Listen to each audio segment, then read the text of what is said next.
Hello everyone, welcome back to my channel.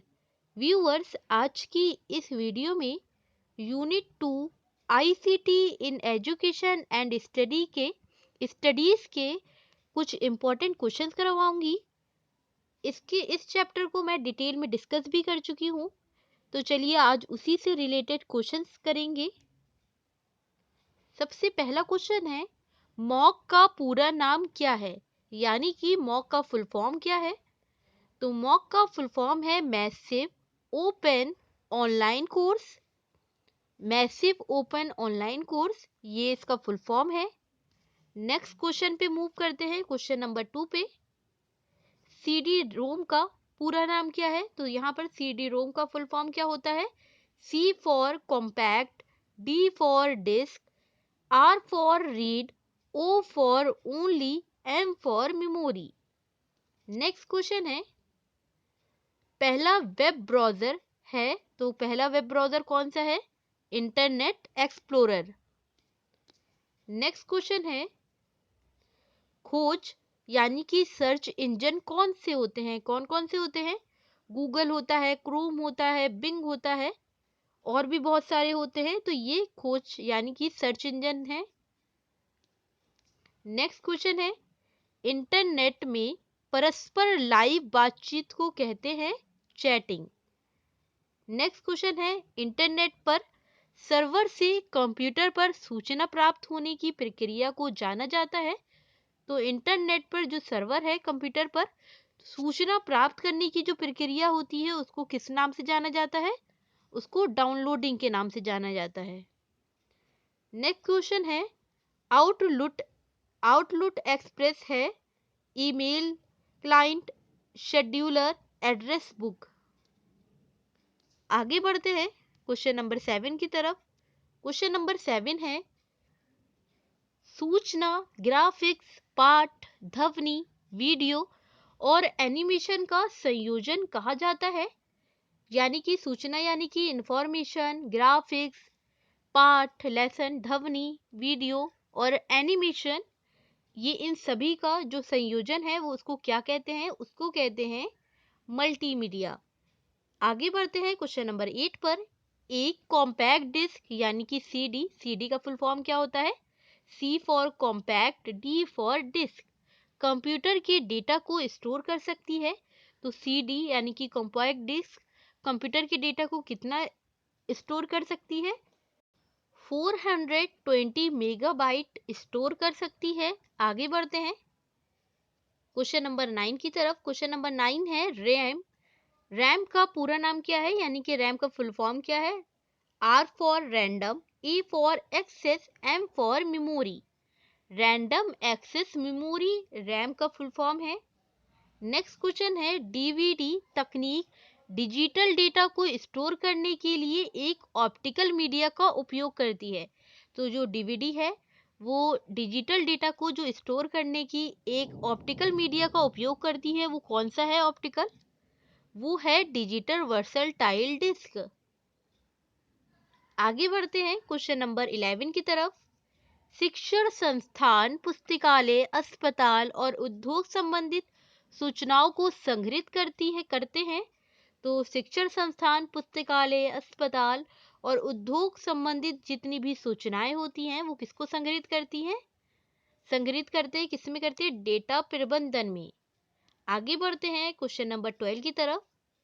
Email का पूरा नाम क्या है। ईमेल का फुल फॉर्म पूछा है, E for electronic mail. Next question की तरफ बढ़ते हैं, क्वेश्चन नंबर 13 की तरफ। सर्च इंजन किसे कहते हैं, ये इंपॉर्टेंट क्वेश्चन है, ये आ भी चुका है। एक search engine world wide web पर वेब पृष्ठों को अनुक्रमित करता है। ये उन्हें अनुक्रमित करने के लिए विभिन्न तरीकों का उपयोग करता है, जैसे कि यूआरएल, पृष्ठ शीर्षक और पाठ में दिखाई देने वाली कीवर्ड। तो ये सूचना है। वेब पर कई सर्च इंजन है, जैसे कि गूगल, बिंग, याहू, आस्काम इत्यादि। आगे बढ़ते हैं क्वेश्चन नंबर 14 की तरफ। क्वेश्चन नंबर 14 है, CAL का पूरा नाम क्या है? CAL का फुल फॉर्म पूछा है। C for computer, A for aided, L for learning. आगे बढ़ते हैं क्वेश्चन नंबर 15 की तरफ। प्रोटोकॉल क्या होता है? प्रोटोकॉल नियमों तथा निर्देशों का समूह होता है जो कंप्यूटर पर किसी भी कार्य को करने के लिए आवश्यक है। तो प्रोटोकॉल नियमों तथा निर्देशों का एक समूह होता है जो कंप्यूटर पर किसी भी कार्य करने के लिए आवश्यक होता है। नेक्स्ट आगे बढ़ते हैं क्वेश्चन नंबर 16 की तरफ। DBMS का पूरा नाम क्या है? तो इसका फुल फॉर्म है D for data, B for base, M for management, S for system. Next question है 17। WWW का पूरा नाम क्या है? फुल फॉर्म क्या है WWW का? W for world, W for wide, W for web. तो WWW का फुल फॉर्म है वर्ल्ड वाइड वेब। आगे बढ़ते हैं क्वेश्चन नंबर 18 की तरफ। WLL का फुल फॉर्म क्या है? WLL का फुल फॉर्म क्या है? W for wireless, L for local, L for loop. Next question पे मूव करते हैं क्वेश्चन नंबर 19 की तरफ। URL का पूरा नाम क्या है? फुल फॉर्म क्या है? U for uniform, R for resource, L for locator. आगे बढ़ते हैं क्वेश्चन नंबर 20 की तरफ। ODL का पूरा नाम क्या है? ODL का फुल फॉर्म क्या है? O for open, D for distance, L for learning. आगे बढ़ते हैं क्वेश्चन नंबर 21 की तरफ। कंप्यूटर का पूरा नाम क्या है? यानी कि कंप्यूटर का फुल फॉर्म क्या है? C for commonly, O for operated, M for machine, P for particularly, U for used in, T for technical and E for educational, R for research. ये यूनिट से कुछ इंपॉर्टेंट पॉइंट्स भी हैं जो पूछे जाते हैं एग्जाम में, जैसे कि ई बुक क्या होता है, ई कॉमर्स क्या है। तो चलिए अभी इसी को डिस्कस करेंगे इस यूनिट से। तो सबसे पहला पॉइंट है डिजिटल कंटेंट ई बुक के प्रयोग द्वारा। डिजिटल कंटेंट यूजिंग ई बुक। तो ई बुक क्या है पहले ये जानते हैं। ये एक इलेक्ट्रॉनिक पुस्तक है जिसे ई बुक के रूप में भी जाना जाता है। तो ई बुक क्या है अगर ये आए तो ये है एक इलेक्ट्रॉनिक पुस्तक है जिसे ई बुक के रूप में भी जाना जाता है। ये एक पुस्तक प्रकाशन है जो डिजिटल रूप में उपलब्ध होता है जिसमें पाठ, चित्र या दोनों शामिल हैं जो कंप्यूटर या अन्य इलेक्ट्रॉनिक उपकरणों के फ्लैट पैनल डिस्प्ले पर पठनीय होती है। यानी कि जो भी आप डिजिटल रूप में बुक डाउनलोड करते हैं किसी भी वेबसाइट से, किसी भी ऐपों से, तो वो सब क्या है, वो सब डिजिटल है, वो सब ई बुक्स हैं। जितने भी आपके अभी रिसेंटली में दीक्षा ऐप में बुकें आ रही हैं तो ये सब ई बुक में आएगा। जैसे कि SCRT द्वारा कक्षा 1 से 8 तक जो पुस्तकें हैं वो विभूति नामक ऐप पर उपलब्ध हैं, वो सब भी ई बुक हैं। तो ये सब जितने भी हैं नेट पर आ रही हैं, जितने भी ऐप पर हैं, तो ये सब ई बुक हैं। नेक्स्ट पॉइंट है ई ट्यूटोरियल्स और प्रशिक्षण वीडियो के उपयोग से using E tutorials and training videos. E for electronic tutorials. अगर किसी को भी घर बैठे कोई भी स्किल सीखना हो तो वो आसानी से इलेक्ट्रॉनिक ट्यूटोरियल्स के माध्यम से सीख सकता है।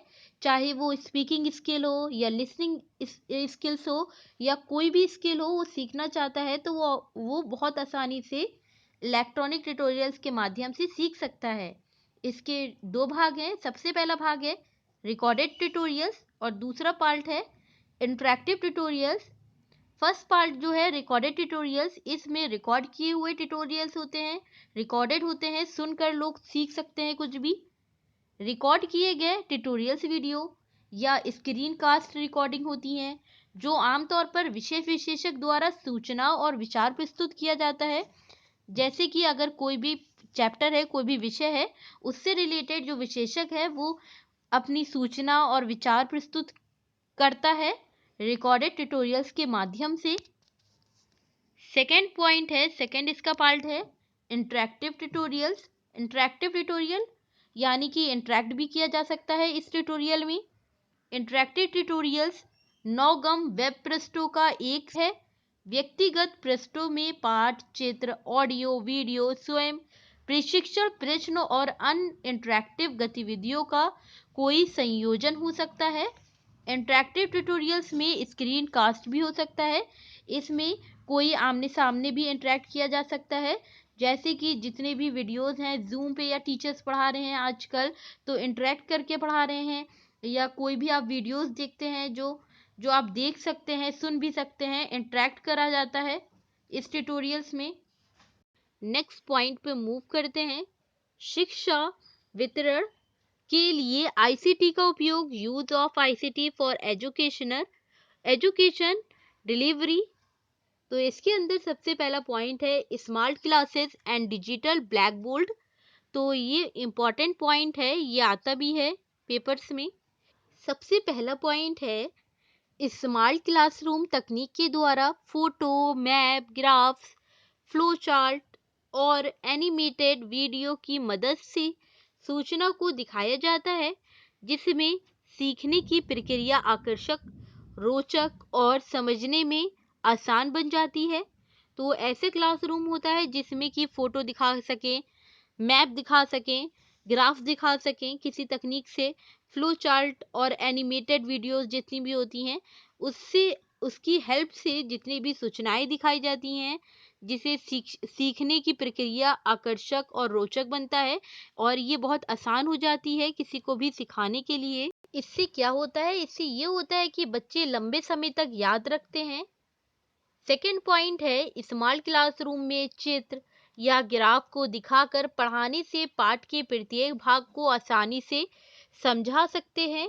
यानी कि चित्र दिखा सकते हैं स्मार्ट क्लासरूम से, ग्राफ दिखा सकते हैं, और भी एनिमेटेड वीडियोस हैं जितने भी हैं, तो पाठ से रिलेटेड जितनी भी चीज़ें हैं वो आप दिखाकर उस पाठ को आसानी से समझा सकते हैं और कक्षा में पढ़ाने का माहौल भी बन जाता है इससे।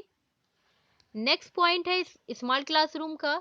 एक स्मार्ट क्लासरूम में डिजिटल डिस्प्ले बोर्ड और प्रोजेक्टर होता है, प्रोजेक्टर होते हैं। एक शिक्षक आसानी से वेब से कुछ व्यवहारिक समाधान दिखा सकता है, जबकि छात्र इंटरनेट विभिन्न ऑनलाइन संसाधनों को देख सकते हैं। स्मार्ट क्लासरूम में क्या होता है, एक डिजिटल डिस्प्ले बोर्ड होता है और प्रोजेक्टर लगा होता है, उसमें जो शिक्षक होते हैं वो आसानी से किसी भी वेब के व्यवहारिक समाधान को दिखा सकते हैं और इंटरनेट में विभिन्न ऑनलाइन संसाधन को भी दिखा सकते हैं। तो स्मार्ट क्लासरूम से ये बहुत ही प्रयोग में आता है स्मार्ट क्लासरूम। इसमें डिजिटल डिस्प्ले बोर्ड भी होता है, प्रोजेक्टर भी होता है, आप कुछ भी दिखाकर, कुछ भी आप एनिमेटेड वीडियोस चलाकर, चित्र दिखाकर, मैप दिखाकर समझा सकते हैं बच्चों को आसानी से। नेक्स्ट पॉइंट है स्मार्ट क्लासरूम का। स्मार्ट क्लासरूम में पेपर पेंसिल की आवश्यकता नहीं होती है। ये प्राकृतिक को हरा भरा और साफ रखने के लिए ये तकनीक बहुत लाभदायक है। तो ये बहुत लाभदायक है, इसमें पेपर पेंसिल की बिल्कुल भी आवश्यकता नहीं होती है। नेक्स्ट पॉइंट है इससे शिक्षकों और छात्रों का बहुत समय बचता है। एक अन्य इंटरेक्टिव गतिविधि के लिए उपयोग किया जा सकता है। तो इसमें जो शिक्षक है और जितने भी स्टूडेंट्स होते हैं उनका समय भी बचता है और आसानी से माइंड में याद भी रहता है सब चीज़ें, क्योंकि एनिमेटेड वीडियो दिखाकर, चार्ट दिखाकर, जितनी भी चीज़ें होती हैं पाठ से रिलेटेड दिखाकर समझा सकते हैं आसानी से। नेक्स्ट पॉइंट पे मूव करते हैं। नेक्स्ट पॉइंट है स्लाइड प्रस्तुति बनाना और प्रोजेक्टर के साथ उपयोग करना। Creating and using slide presentation with projectors. Slide के माध्यम से पीपीटी को चित्र, ग्राफिक्स, चार्ट, वीडियो, एनिमेशन आदि की सहायता से अपने कंटेंट और विषय के अनुसार बनाते हैं। तो पीपीटी विषय के अनुसार बनता है कि जो भी टॉपिक पढ़ाना हो, जो भी चैप्टर पढ़ाना हो, उससे रिलेटेड वो पीपीटी बनाते हैं। पीपीटी में चार्ट भी डाल सकते हैं, ग्राफिक्स भी डाल सकते हैं, वीडियो भी डाल सकते हैं, एनिमेशन भी डाल सकते हैं। तो जितनी भी स्लाइडें हैं, ये स्लाइड होती हैं, वो सब बना सकते हैं किसकी मदद से, पावर पॉइंट की हेल्प से। और वो क्या होता है, वो कंप्यूटर की सहायता से प्रोजेक्टर के माध्यम से स्लाइड को प्रस्तुत करते हैं। कंप्यूटर में प्रोजेक्टर अटैच होता है। कंप्यूटर के माध्यम से जितनी भी स्लाइड होती है, प्रोजेक्टर होती है, वो प्रस्तुत हो सकता है एक स्मार्ट क्लासरूम में, ब्लैक बोर्ड में, जो डिजिटल ब्लैक बोर्ड होते हैं उसमें प्रस्तुत कर सकते हैं। चलिए आगे बढ़ते हैं। Educational audio videos modules, animated और नॉन एनिमेटेड। तो अब ये समझेंगे कि एजुकेशनल में जितने भी ऑडियो वीडियोस मॉड्यूल्स होते हैं या एनिमेटेड वीडियोस क्या होते हैं। श्रव्य दृश्य विधि एक ऐसी विधि है, यानी कि दृश्य यानी कि देखना, श्रव्य मतलब कि सुनना, देखने सुनने की जो विधि होती है, ये एक ऐसी विधि है जो ध्वनि या चित्रों दोनों को संदर्भित करती है, जो आमतौर पर स्लाइड या वीडियो और रिकॉर्ड किए गए भाषण या संगीत के रूप में होते हैं। तो ये कैसे होते हैं, ये इससे सुन भी सकते हैं, स्लाइड के माध्यम से आप देख भी सकते हैं चित्र को, ग्राफिक्स को, एनिमेटेड को। अब चलिए समझते हैं कि ऑडियो मॉड्यूल्स क्या होते हैं। ऑडियो यानी कि सुनने वाले मॉड्यूल्स क्या होंगे। ऑडियो मीडिया छात्रों के सुनने के कौशल को विकसित करने में बहुत उपयोगी होती है, यानी कि ये लिसनिंग स्किल को बढ़ाती है। ऑडियो मीडिया दूरस्थ शिक्षा को समर्थन करता है, जो दूर बैठे शिक्षा लेते हैं उसमें भी बहुत ये उपयोग में है। जो भी आपको सूचना पहुंचानी हो आप रिकॉर्ड करके पहुंचा सकते हैं। ऑडियो मीडिया याद रखने में भी मदद करता है, यानी कि स्मृति यानी कि मेमोरी। तो ये याद करने को में भी मदद करता है तेजी से। संगीत, विज्ञान आदि जितनी भी चीजें होती हैं वो बहुत तेजी से याद हो सकता है। वीडियो मॉड्यूल्स, ये नेक्स्ट पॉइंट है। वीडियो भी एक लोकप्रिय उपकरण है जिसका उपयोग शिक्षार्थियों को सीखने के अनुभव को बढ़ाने के लिए किया जाता है। तो वीडियो दिखाकर आप किसी भी विषय या किसी भी कंटेंट, किसी भी टॉपिक को आसानी से पढ़ा सकते हैं वीडियो के माध्यम से। इससे क्या होता है, इससे क्लासरूम में इंटरेस्ट बढ़ता है, रुचि बढ़ती है और पढ़ने का माहौल बढ़ता है। तो वीडियो से ये बहुत ही अच्छा उपकरण है। नेक्स्ट पॉइंट है एनिमेटेड वीडियोस। एनिमेटेड वीडियोस वो होती हैं जो कार्टून के फॉर्म में होती हैं। एनिमेटेड वीडियोस का उपयोग किसी भी रूप में व्याख्याकार वीडियो के लिए किया जाता है, जो अपने दर्शकों को शिक्षित और सूचित करने के लिए उपयोग किया जाता है। एनिमेटेड वीडियोस कार्टून के फॉर्म में होती है। ये बनाया जाता है किसी भी चीज़ को समझाने के लिए। अब जैसे छोटे बच्चों को ABCD सिखाया जाता है कार्टून के माध्यम से, तो इजीली इससे याद भी किया जा सकता है और इंटरेस्ट भी बढ़ता है इससे, एनिमेटेड वीडियोस से। नेक्स्ट पॉइंट पे अब मूव करते हैं। ऑनलाइन ई लैब्स, जिसमें भी ई लग जाए तो वो इलेक्ट्रॉनिक होगा। ई फॉर इलेक्ट्रॉनिक लैब्स यानी कि लेबोरेटरी, इलेक्ट्रॉनिक लेबोरेटरी। ई लैब्स के दौरान वैज्ञानिक प्रयोग और प्रदर्शन करते हैं, छात्रों को कठिन अवधारणाओं के माध्यम से मार्गदर्शन करते हैं, जबकि सवाल पूछते हैं और उनका जवाब भी देते हैं। इलेक्ट्रॉनिक लैब्स वो लैब्स होते हैं, इसमें वर्चुअल वीडियोस के माध्यम से एक्सपेरिमेंट करा जाता है, प्रैक्टिकल करा जाता है और इससे सीख सकते हैं आसानी से जो भी कठिन अवधारणाएं हैं। तो कठिन अवधारणाओं को भी आसानी से सीखा जा सकता है इसमें। नेक्स्ट पॉइंट है ई लाइब्रेरी। ई फॉर इलेक्ट्रॉनिक, तो ये एक इलेक्ट्रॉनिक लाइब्रेरी होती है। अगर किसी को भी कोई भी बुक पढ़नी होती है तो वो लाइब्रेरी जाता था पहले, लेकिन अगर अब कोई जा भी नहीं पाता है लाइब्रेरी किसी कारण की वजह से, प्रॉब्लम की वजह से, तो वो घर बैठे भी आराम से बुक पढ़ सकता है ई लाइब्रेरी के माध्यम से। कोई भी ऐप से, कोई भी एप्लीकेशन या वेबसाइटों के ज़रिए से, या कोई भी ऑर्डर कर सकता है बुकों को। नेक्स्ट पॉइंट है ई म्यूज़ियम। ई यानी कि इलेक्ट्रॉनिक म्यूज़ियम, ये भी सेम ऐसे ही है। अगर कोई म्यूज़ियम नहीं जा पाता है तो वो घर बैठे कोई भी म्यूज़ियम की जानकारी ले सकता है आसानी से।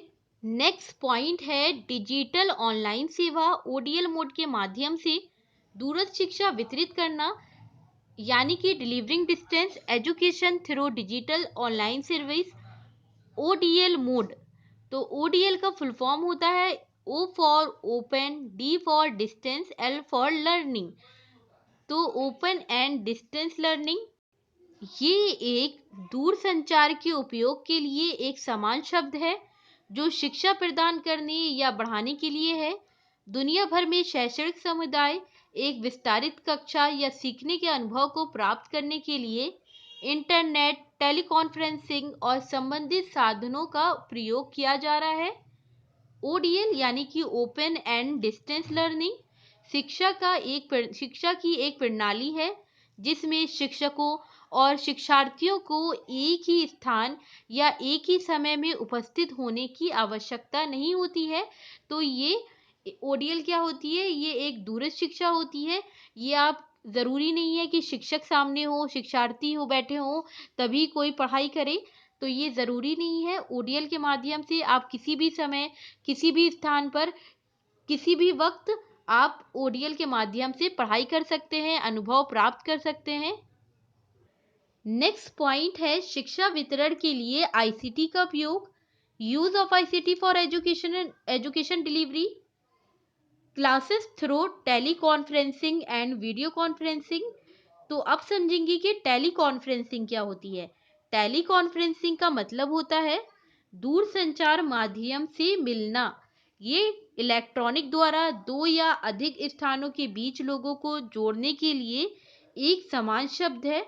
तो टेली कॉन्फ्रेंसिंग क्या है? अगर किसी को भी कोई भी विषय में बातचीत करनी है या चर्चा करना है तो दो या दो से अधिक लोगों को आप आसानी से एक ही कॉल पर जुड़ सकते हैं, बातचीत कर सकते हैं, डिस्कस कर सकते हैं। तो इसी को कहते हैं टेली कॉन्फ्रेंसिंग। इसके कम से कम 6 प्रकार होते हैं। सबसे पहला है ऑडियो। ऑडियो ग्राफिक्स, कंप्यूटर के माध्यम से भी आप टेली कॉन्फ्रेंसिंग कर सकते हैं। वीडियो, बिजनेस टेलीविजन, दूरस्थ शिक्षा। अब दूसरा पॉइंट है वीडियो कॉन्फ्रेंसिंग। अब समझेंगे कि वीडियो कॉन्फ्रेंसिंग क्या होती है। ये एक विकसित शिक्षण पद्धति जो किंडरगार्टन से स्नातक स्कूल में सीखने को बढ़ा रही है। वीडियो कॉन्फ्रेंसिंग में लोगों को अलग अलग स्थानों पर वीडियो और ऑडियो प्रसारण का उपयोग करने के लिए संवाद करने में सक्षम बनाता है। तो अब तो ये हो गया है कि वीडियो कॉन्फ्रेंसिंग भी कर सकते हैं कि घर बैठे आप फेस टू फेस एक साथ एक ही स्थान पर सबको जोड़ सकते हैं और उसमें आप संवाद कर सकते हैं, डिस्कस कर सकते हैं कुछ भी। आज की वीडियो में इतना ही। नेक्स्ट वीडियो में नए क्वेश्चंस के साथ। अगर ये वीडियो आपके लिए हेल्पफुल रही हो तो लाइक, शेयर, सब्सक्राइब करना ना भूलें।